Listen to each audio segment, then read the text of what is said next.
Hello guys, blessed morning po sa inyo lahat and welcome back to my channel. So andito ngayon tayo sa bahay namin, o sa bahay ko, and ito po sa likuran ko ang nabili ko sa scrapan na wood shredder.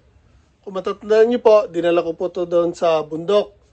Doon ko po dapat ito gagawin, kaya nga lang, ang problema ko doon is limited yung gamit ko. Unlike dito sa bahay, mas kompleto ang gamit ko, kaya inuwi ko muna. So, nung nakuha natin to, actually, ang gulong niya pareho kabilaan is flat na. So, inayos natin yan, pinalitan natin ng maayos na gulong, kaya naiuwi natin ng maayos. So, again, ayan o, marami pong mga yupi-yupi. Probably nung kinuha nila yan sa delivery, nilagay kasi sa truck, tinali, kaya puro yupi-yupi yung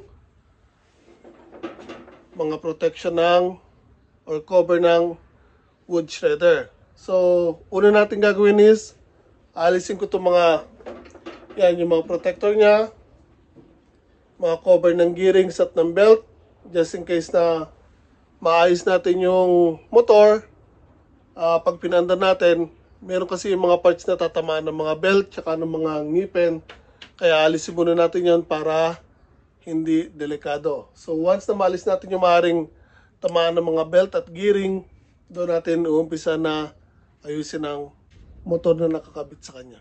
So, alisin natin yung mga maaaring makakasakabal at tatamaan ng mga belt at gearings bago natin ayusin yung pinaka engine motor niya. So itong chute o yung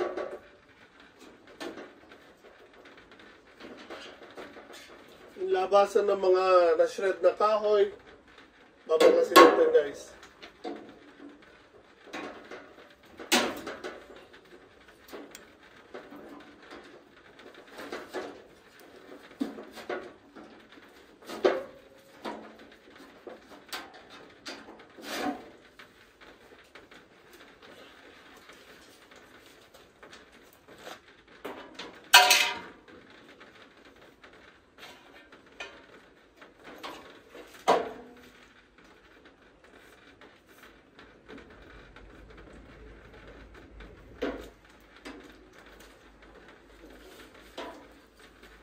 So, itong chute, ito meron UP dito. Ito may bend, ito rin. At ito sa pinaka-main na chute niya sa dulo. Ayan po, UP din. So, bago natin ibalik yan, ayusin natin yan guys.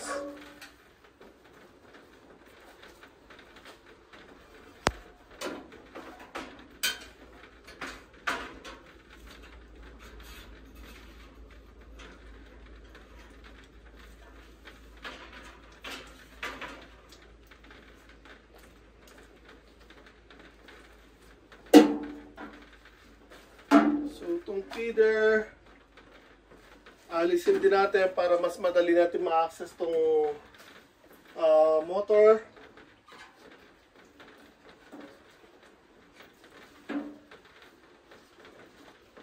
So, itong CX200 na wood shredder, matagal na pong modelo dito sa Japan.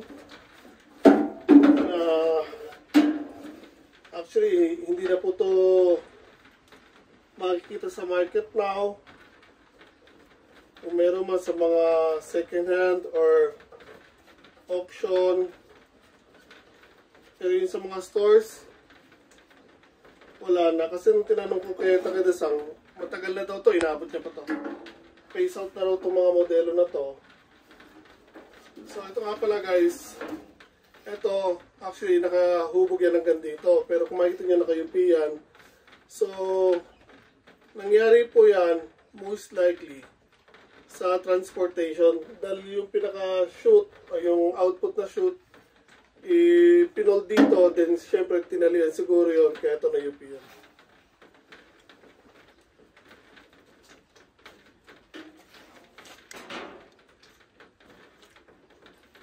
Okay, so natanggalan natin yung feeder, yung output shoot.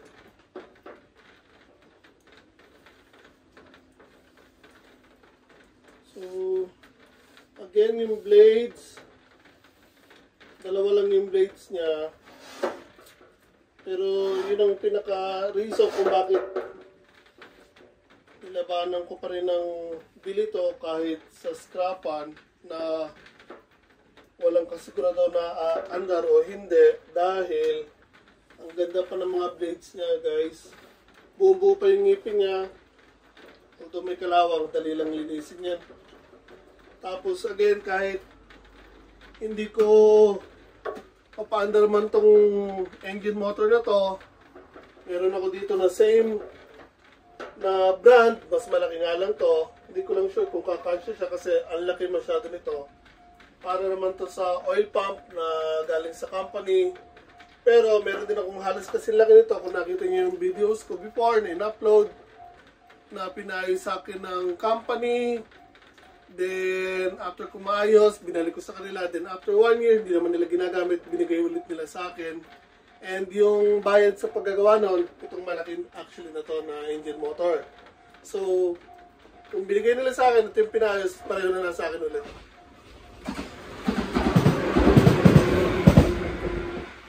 So, there. Again, kahit di ko mamapa-under to, meron akong replacement na engine na gumagana na guys. So, ito itong cover naman ng belt, ganun din, yung PUP din. Ayan, dito, actually dapat nakapasok yun na ganyan. Ito rin, ayan, nakabengkong siya. So, again, bago natin ibalik yung mga yan, iaayos natin.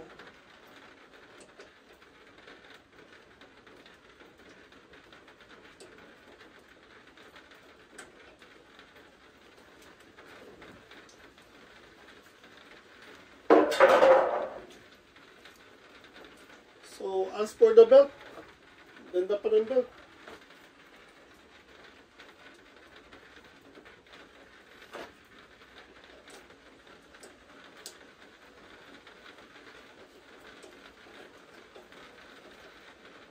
Okay, this side down. Ito sa lower belt. Okay, may tornilyo. We need 10. The problem is nasa bundok yata yung mga gamit ko.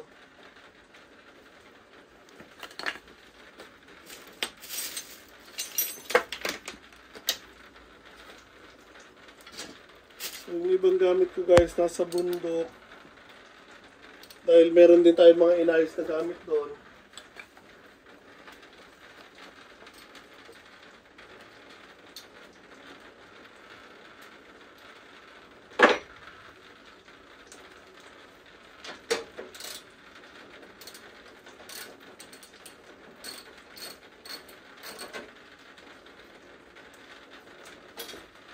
Isa na nga pala sa talyer ko guys, sobrang kalat ngayon. Actually sobrang dami kong gamit ngayon na hindi ko naaayos dahil walang oras. Sobrang busy with the work. Tapos sa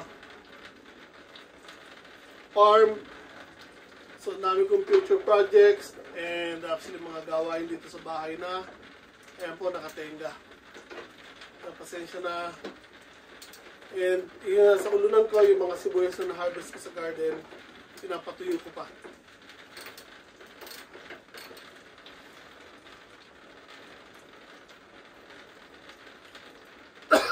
Excuse me.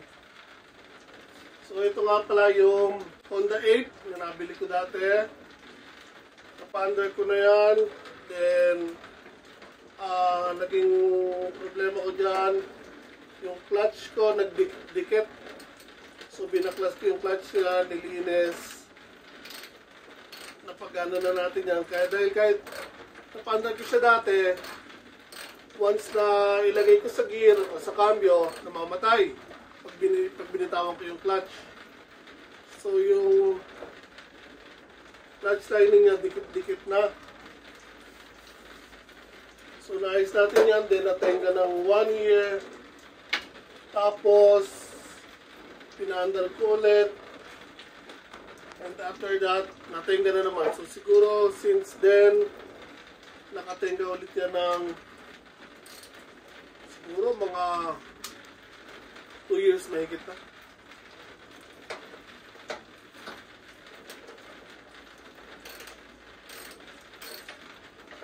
Ang mga motor ko na mga ayusin nandiyan nakatenga. Pero again, before ko sila tinenga or napatambay, umaanda na yung mga yan, maayos na. So mga minor cleanup na lang yan guys. Linis ulit ng spark plug, carburetor, lagay ng bagong gasolina. Okay na ulit yan, handa na ulit yung mga. Kasi hindi naman sila ginamit ng matagal after na ayusin. Again, pinandar ko lang din, natenga na sila. Pinagpadaanan pa ito ng ano yung natawag dito. Jami.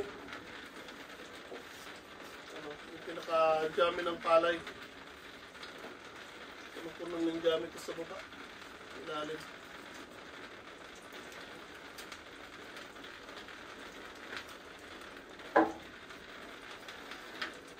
Then, binabalik ko lang yung mga tornilyo ulit after baklasin yung mga cover kasi mahirap na mawala yung mga pyesa natin. At least ito,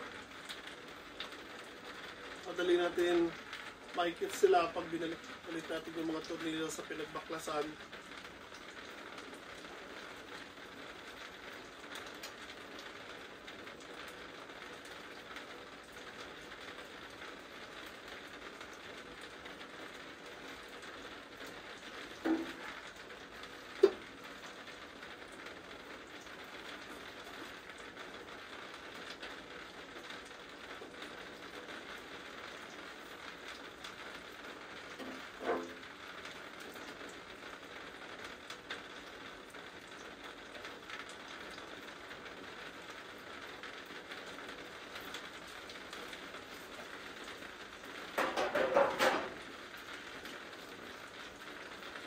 Dito naman sa kabilang side.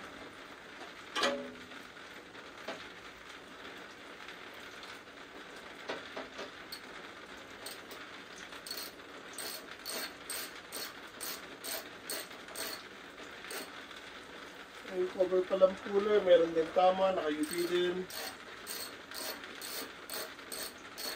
Yung palang napansin niya.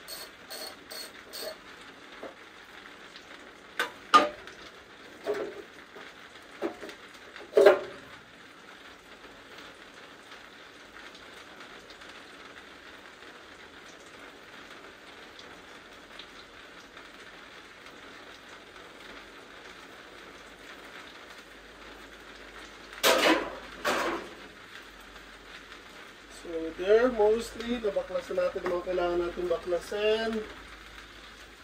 Kaya kung makikita nyo guys, kapal ng dumi. Alikabok. Ayan o, nag-shred sila ng jame. So, ito most likely yung pinaka-last na pinagamitan niya.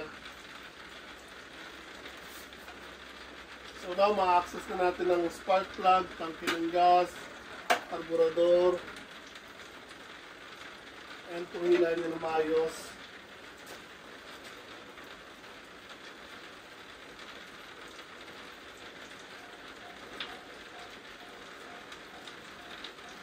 So meron siya dito isang warning ko lang kung saan nakakabit to. Kailangan natin hanapin yun.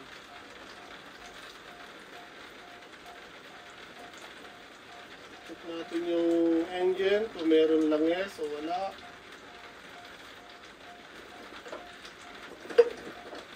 Meron.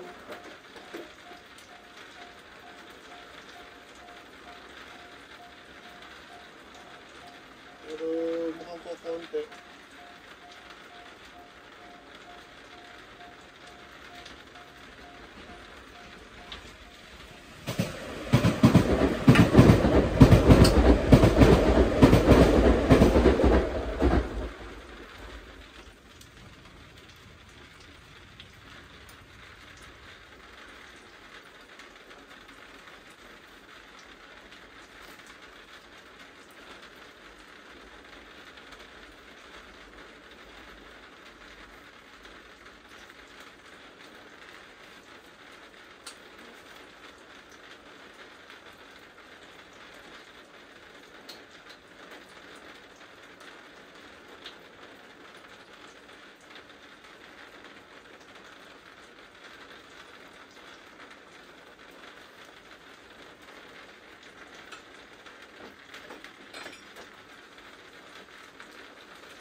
Now, tinatanggal natin ang spark plug. Titingnan natin kung anong tsura niya.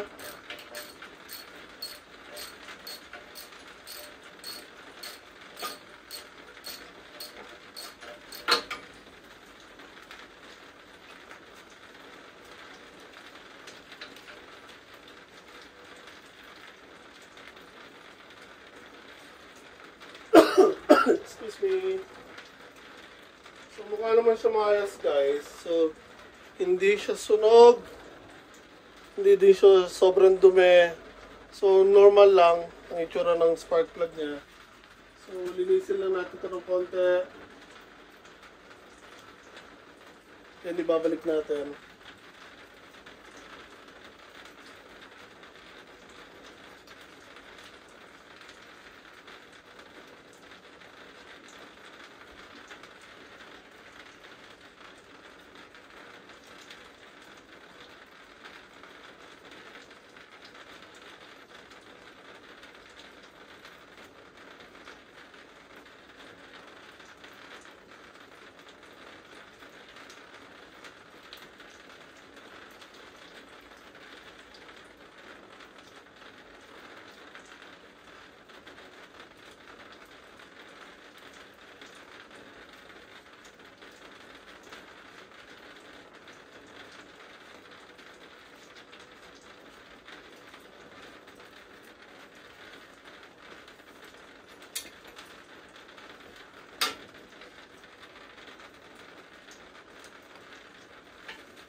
So, tingnan lang natin kung may spark.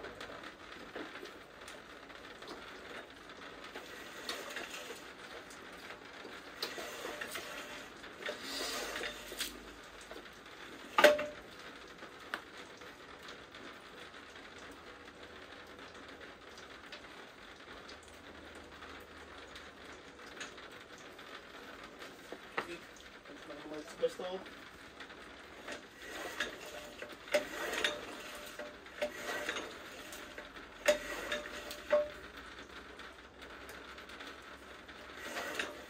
Okay. So, meron. Malakas ang spark niya, guys. So, balik na natin yung spark plug.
Okay, so nakabalik na ang spark plug. Nakabalik na spark plug. Check natin yung filter. Just walang filter.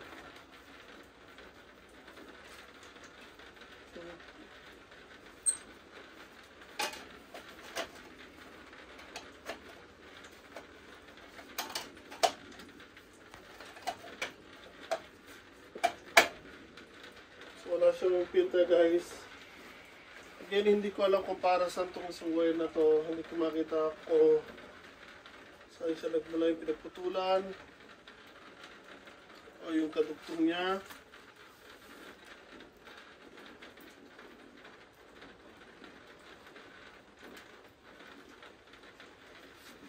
makita. So,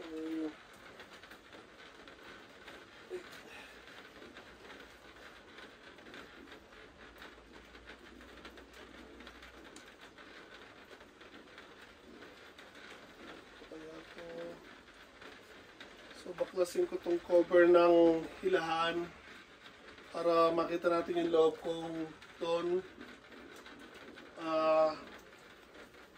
nakalagay yung dugtungan na hinahanap natin.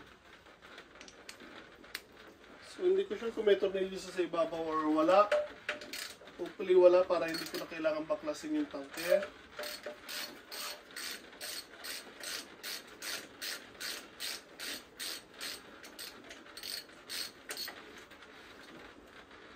So, pasensya na guys, hindi ko na ililipat-lipat yung camera ko Makikita nyo, sobrang sikip po ng pwesto natin. So, limited ang paglalagyan ko ng camera, yung pwesto niya.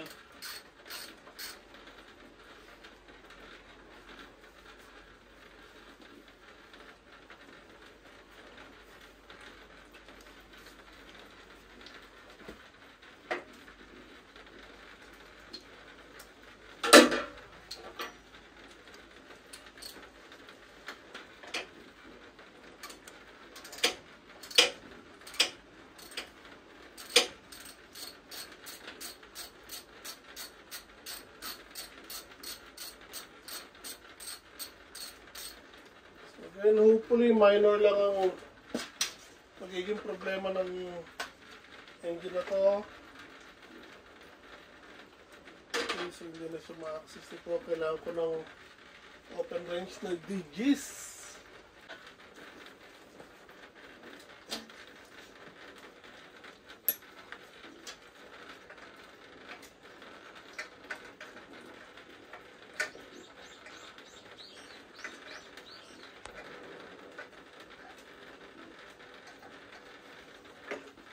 Okay, buti na lang wala siyang tornilyo dito sa ibabaw.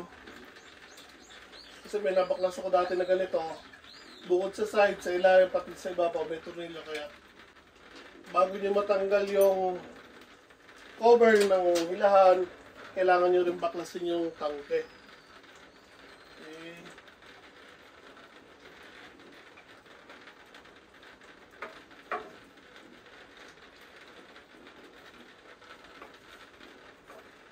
Okay.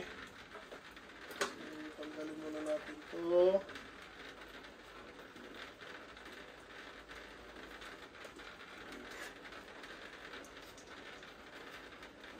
Ilasin natin yan bago natin ibalik. Wow guys, puno ng jam yung loob ng block, stator. Ito sa inyo. Okay guys, so ayan po, natanggal natin yung cover ng hilahan. There. And ayan, again, puno po ng dumi. Yung sinasabi ko, puno siya ng jame sa loob.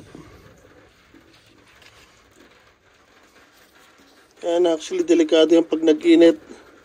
Maaaring masunog yan. Mag-apoy. Tapos ang ibabaw niya pa, tangke, gasolina po yan. Kaya napakadelikado po ang nangyari dito actually. So linisin ko lang to. And again, hinahanap natin kung saan ito nakakabit.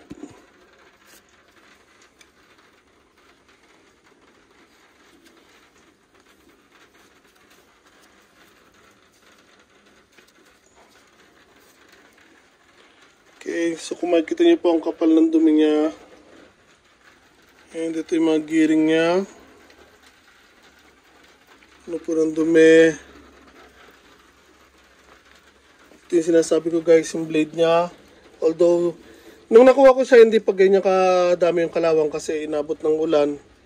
Kaya napababad. Pero guys, ang ngipin po niya buong buo pa. Then yung belt. Ayan, buong buo pa yung belt. Ito, malubay ito kasi pag binaba nyo to, ginir nyo, doon po gagana yon. Kaya magkakaroon ng tension dyan. Yan, hanapin ko lang yung isang pinagkakabitan ng wire nun. Then, try natin hilahin. Hindi ko muna babaklasin yung karburador. Try natin paanda rin.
Okay, so try lang natin guys. Ngayon, lagyan natin sa on switch.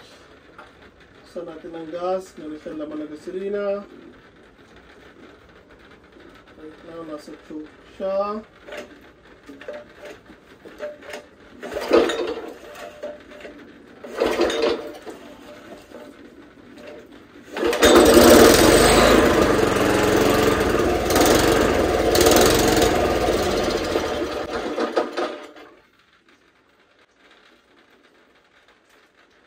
Maandar guys.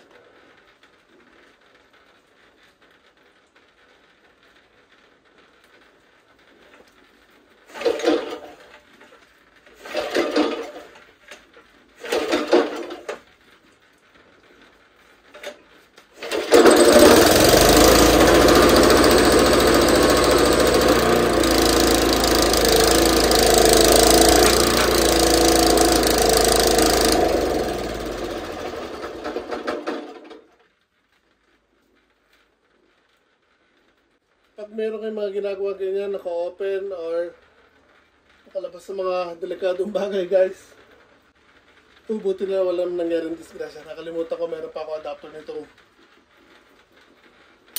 wrench ko, yung blade, kung yun nalaglag doon, disgrasya. Okay, wala. Buti lang nakabuhin tayo ng disgrasya guys.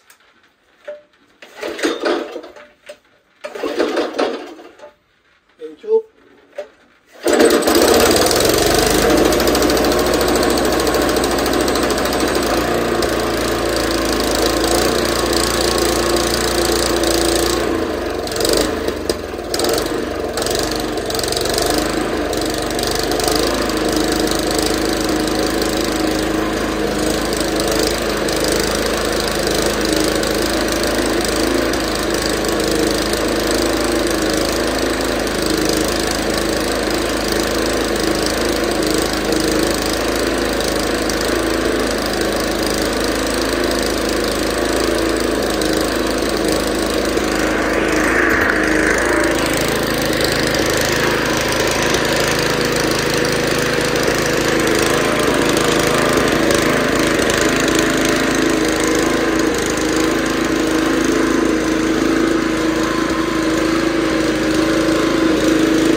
So, there you have it guys. Kahit ako, nagulat. Hindi ko akalain na ganun kasimple lang or ganun lang kadali natin mapapaandar. So, wala ko actually inayos or naayos dahil tinanggal ko lang po yung mga dumi doon sa loob. Again, may gasolina siya. Halos half tank ang laman. Nilinis lang natin yung spark plug, carburetor. Actually, hindi ko pa binaklas, hindi ko pa nilinis. Tinanggal ko lang yung dumi sa loob, which is good thing kasi delikado yon kasi nakasiksik yung mga jame doon sa may block, which is kapag nag-init, pag matagal na ginamit, maaaring magkaroon ng sunog at pag nagapoy po yan, maaaring sumabog dahil yung tangke po nandito sa taas. So yun, ito po ang pinakasimpleng nangyari sa akin, guys. Again, blessing in disguise. So, now, babaklasin ko ulit yan, lalagyan natin or bibigyan natin ng full cleanup, guys. Full and thorough cleanup. Lahat ng mga dumi-dumi na yan, alisin natin. Kung anong mga namumundumi dyan, alisin po natin yan, guys. Again, itong cover na to, alisin natin ulit dahil madumi pa rin yung loob. Lilinisin natin na maayos, pati yung tangke. Then yung mga cover, sidings, yung mga bend doon o yung mga yupe, iayos din natin bago natin ibalik. Then afterwards, dalhin na natin sa bundok para gamit na natin doon dahil mayroon pa rin tayong mga kahoy na kailangan shred doon. So yun. Yan guys. Blessing in disguise. Maraming salamat po. And bigyan ko na lang kayo ng update once na maayos ko na to. So again, ayos na po siya, maayos na po siya. Pwede na po natin gamitin. So kung nagustuhan niyo po to guys, pakilagyan naman po ng like ang video na to. Share sa mga kaibigan niyo and subscribe po sa channel ko. Ingat po tayo lahat palagi.